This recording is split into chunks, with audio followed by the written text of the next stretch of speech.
as we're living through this continually evolving, bizarre and surreal moment in history of this evolving pandemic situation, in which there's a lot of uncertainty and maybe a little bit of panic in people and concern for what is going on.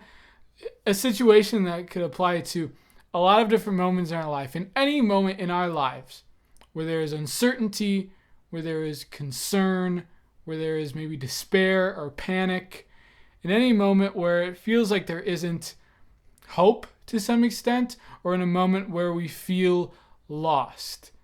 I think it's so important to remember this story from the gospel. Jesus and the disciples get in a boat to cross the Sea of Galilee. And during the night, there is a massive storm. A storm rages around them. The 12 in the boat are freaking out. And Jesus lays in the boat asleep.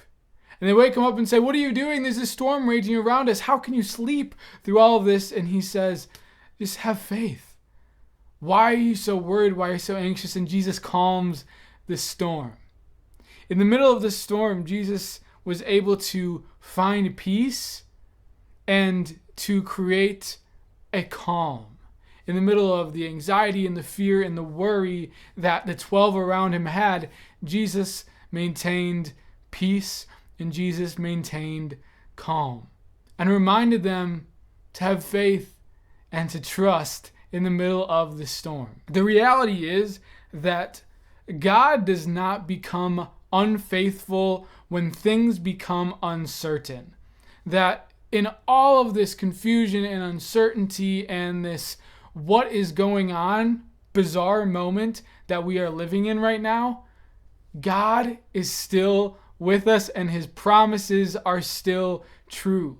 That even though there is panic maybe, and even though there is uncertainty and confusion and all of this going on, there's still a God who loves us. That is still true.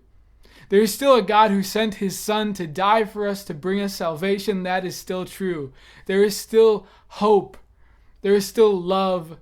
And there is still a faithful God, a faithful Father who loves us and watches over us in the middle of the storm. Not only during this pandemic situation, but in any moment in our lives, in any moment of confusion, uncertainty, anxiety, remember, and can we cling to that hope that in moments of uncertainty, God does not become unfaithful. God does not become unfaithful when life becomes uncertain.